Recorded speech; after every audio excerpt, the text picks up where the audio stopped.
All right. There's going to be some math in this course too. As everybody has taken Calc 1, correct? Has everybody taken Calc 2? Or, okay, so we have integrals and we have derivatives. We're fine there. Okay, so what stuff are we going to learn about? What will you learn?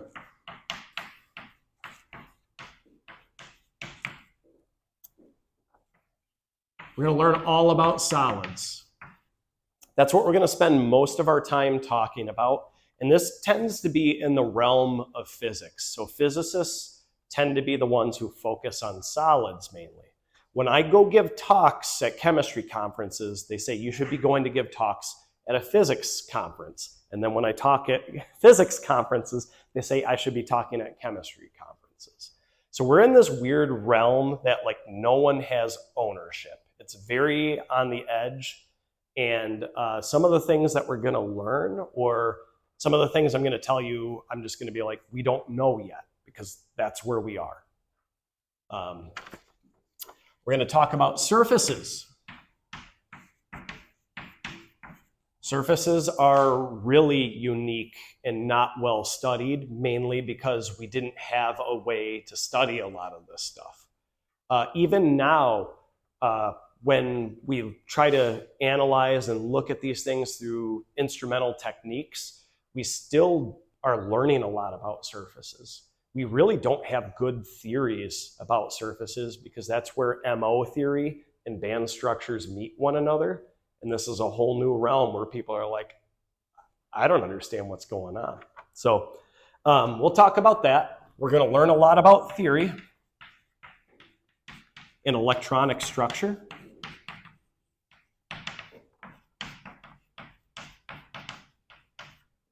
So a lot of theory is used to confirm what's happening in solids and surfaces because of the techniques that are available. In some cases, we don't know where exactly hydrogens are in a crystal structure because when you do X-ray diffraction, it's all about electron density. So the way it's been described to me is let's say you're standing out in a field. This is me in the field. Better. Facial hair, there we go. I'm holding a candle. That looks like a stick of dynamite. It's meant to be a candle, but you're shining a spotlight on me. Can you see the candle if the spotlight's on me? Maybe. You can't see it. It's hard. If I'm holding it towards the edge, can you see it? So sometimes you have to use theoretical methods to refine what you're seeing in these two spots because the instrumentation just can't do it. We're at the limit of what we can currently do. That doesn't mean in the future we won't be better. We're at the limit of what we got. And then we're going to learn a lot about different analytical techniques.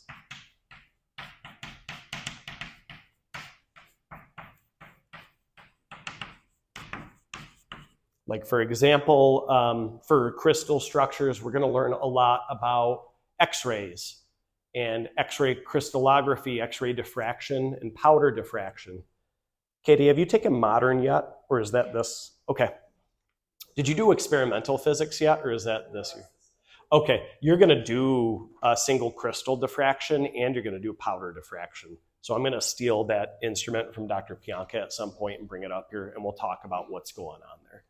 We're going to learn a ton about Bragg's law, and then when it comes to surfaces, we're going to learn a little bit about a bunch of different new and emerging strange techniques that all have an army of acronyms associated with them, and that are new, like they are new, coming out last year. So this course is going to be really on the edge of knowledge. And there, like I said, there's going to be some cases where I'm just going to go, we don't know yet. And you're going to have to accept that. Okay? So how is the class flow going to go? So how will the class flow?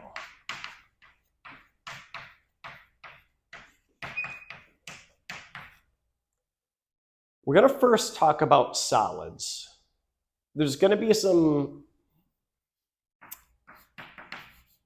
topics in there that won't make sense until we get later on, but we just sort of have to introduce them.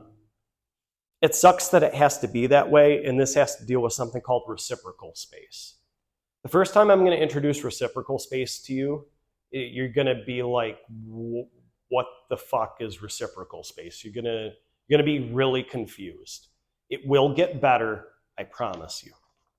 So we're going to talk about solids, then we're going to go into theory and bonding. The reason for that is we kind of have to know the arrangement of atoms and molecules before we can talk about the bonding that's going on. We're then going to talk about surfaces. Throughout this, we're going to have those analytical techniques introduced. And then at the end, we're going to talk about what researchers are currently doing. Okay. Excuse me. The most important section is that middle section, the theory and the bonding. Because if I give you these other portions of things, they're just arrangements of atoms in space, and they kind of don't mean anything. The electronic structure and how we go about calculating that is where physics and chemistry will be really good. The crazy part is chemists and physicists have kind of operated independently in these areas, and they've merged. So there's spots where you're going to be awesome and they're going to be horrible at it. Like some of the mathematics, Lily will probably be good because she's had P-Chem and she understands it that way. So she'll probably be okay. When it comes to the bonding, you might be shit out of luck. That's where you two are going to have, or your groups are going to have to collaborate and talk to one another a lot and work through these things. And honestly, that's part of this class is to get that communication to happen. Oh, that's why you wanted Alex. What's that? Yeah, that's why I wanted Alex to take it too, because it solves my problems in the future. It's going to take a long time to get there, but it'll happen. All right, so what things should you brush up on?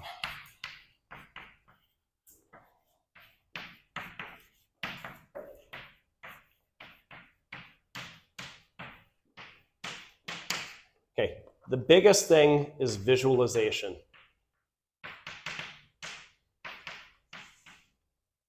So 3D, unit cells, stuff like that. We'll talk about unit cells a ton at the beginning. So if you don't feel comfortable yet, that's okay. We'll get there. Molecular structure.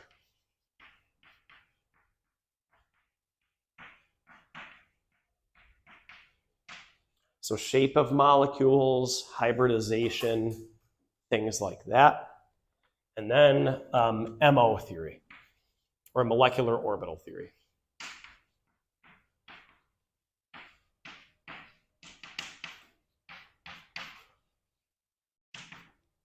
These two are more important for the first part. This is more important for the second part of the course that will lead into the third. We'll cover a lot of that MO theory too as a primer, so if you don't feel comfortable with it, we're going to take a lot of time and explain things. The other aspect to this class is I don't have to get through any endpoint of material. Like we just can move at our pace. So if you guys are like, I don't get what we did last time, we can spend more time on it. There is no required agenda, which is great for this class. Okay, things that you're going to need. And these resources should be available to you on the Moodle page, but you'll want to download them on your computer. What you will need.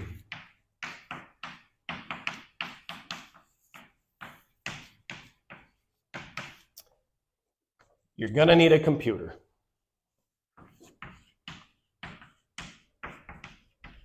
And you're going to need access to a Linux-based system.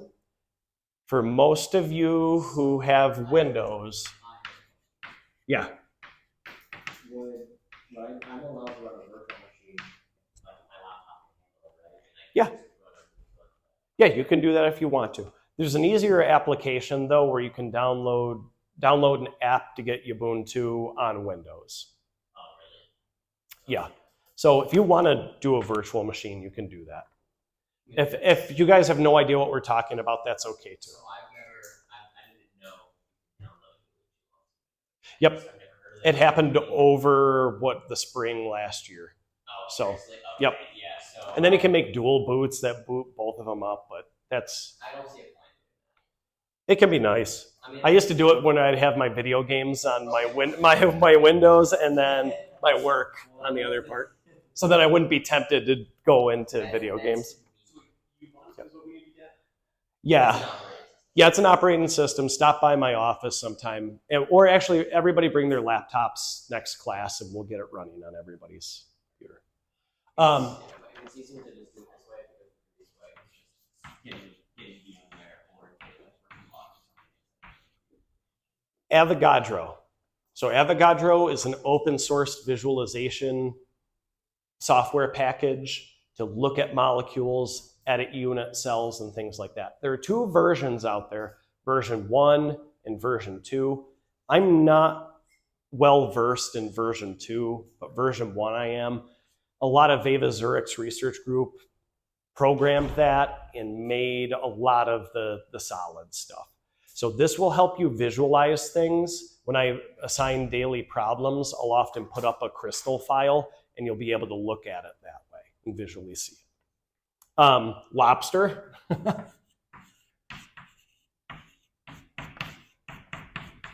So that you'll want to download and get that ready. We can work on how to get through that stuff though, eventually. Yeah. And then Python, or however you want to plot things. Python is probably one of the easiest ways to plot this stuff. You can use ChatGPT for any of your programming, and I will also try to provide you with scripts that you can just go with. And then possibly Jupyter notebooks. I haven't really organized it well enough to figure out if we actually need these two yet or not, but that's what I'm planning on. I don't know. It's basically a way to have version control and a way to write code and hit enter without having to do more technical things with it. It's way easier. Yeah. I can use it, and I can't do it without anything. So we can share a lot of things that way. And I'm completely okay with collaborating on codes and stuff like that. I have no problem with you guys working together that way. Any questions about that? If you're sounding scared shitless right now, it won't be bad. I will walk you through all of those technical aspects, okay? Most of the time, I'm gonna provide you with an input. You just need to hit go, and we're gonna analyze an output. That's what I'm hoping it to be. I don't want this to be a coding course because most of you are not coders. This is not the focus of the class. Big point though. The biggest tip I can say for this class is think about things in 3 dimensions and understand unit cells repeat over and over again. So if I draw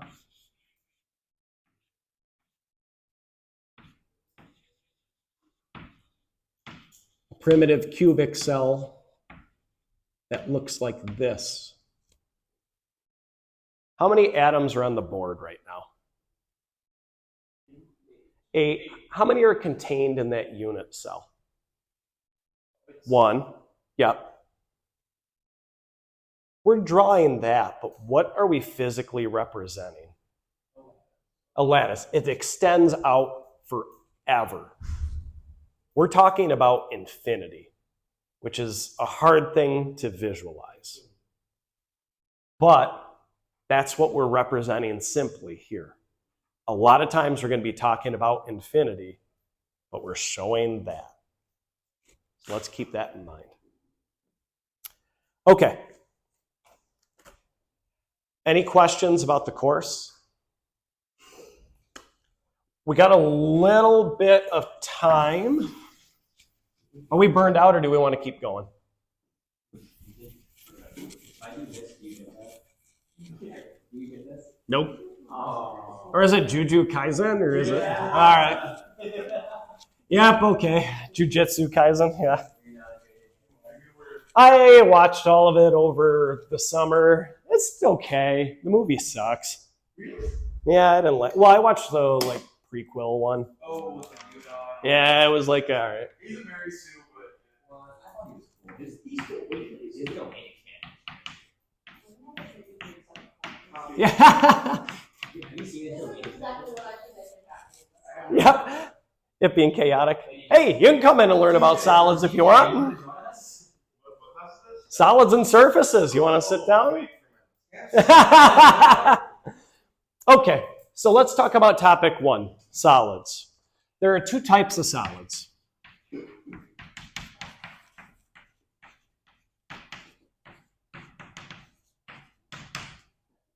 What 2 types of solids do we have? Yep. I'm going to try green. Let's see if it writes well. Can you guys read that or no? You can see it? So we got crystalline, and what's the other one? Yep, amorphous.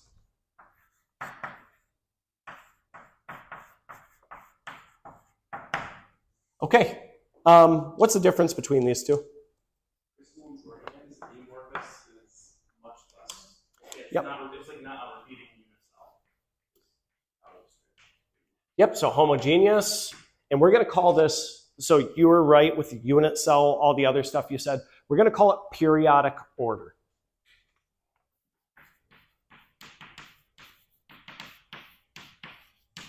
What about amorphous? What was that? Yep, heterogeneous, meaning what? Yep, not uniform. They may have some short range order. Yep, like glass. Glass has units of short ranged order. Yep. But no periodic. Okay. Which is more common? Amorphous. Which one's better studied? Why? It's easier. Yeah. It's easier. Has repeats units. It's easier to understand. And in some of the techniques that we're going to learn, the only way we can actually see these things is because of that periodic order. Without that periodic order, you can't get information. So these ones are way more studied. However, amorphous is actually something we encounter way more in our lives. Could you give me examples of either of these? Is quartz glass crystalline? You're saying, so when you say quartz, that makes it crystalline. And if you're specific on which type of quartz, it makes it more crystalline. So there are different forms of quartz. Let's say it's just So if you're talking glass, that's more amorphous. Yep. Again, when you name a mineral is generally crystalline. So something amorphous, like soil is very amorphous. Crystalline is like a chemical structure, like sodium chloride. in Mhm. labs, we had to use containers for like when we're testing what shade of light it is. Yes, We had to use yes. The reason you were using quartz glasses is because it transmits certain wavelengths. So if you use plastic, it can absorb some stuff, typically in the UV range. The other thing is quartz are made very, very well. You can make quartz very uniform, which means very crystalline, And then that's important for optics too. Okay. So we're almost only going to talk about crystalline systems in this class when we're discussing solids because they're the easiest to talk about. They're the things that we actually know. Amorphous solids, we're going to leave off in a lot of cases. We might mention them every once in a while, but in reality, we don't know much about them because we don't have very many techniques to analyze them. Some other useful terms that I want you to look up for next class are single crystal, polycrystalline,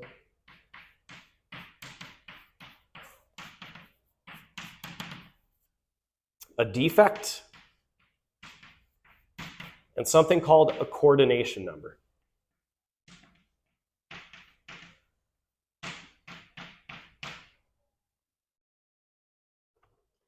Next time we'll define some of those, we'll give examples of those. And then something else that we're going to consider, we drew that little unit cell that was up here, but we need to talk about infinity. How big do we need to be on the atomistic scale to really be talking about an incredibly large number? So like how big of a crystal do we need? Yeah, you can see it. If you can see it. So then like, what about like a millimeter? That's pretty hard to see. Is that going to be representative of infinity? We're going to do some math next time to try and prove either yes or no. We're going to look at tables. So it's the easiest one to look at. I have handouts I'll give you guys next time. Okay.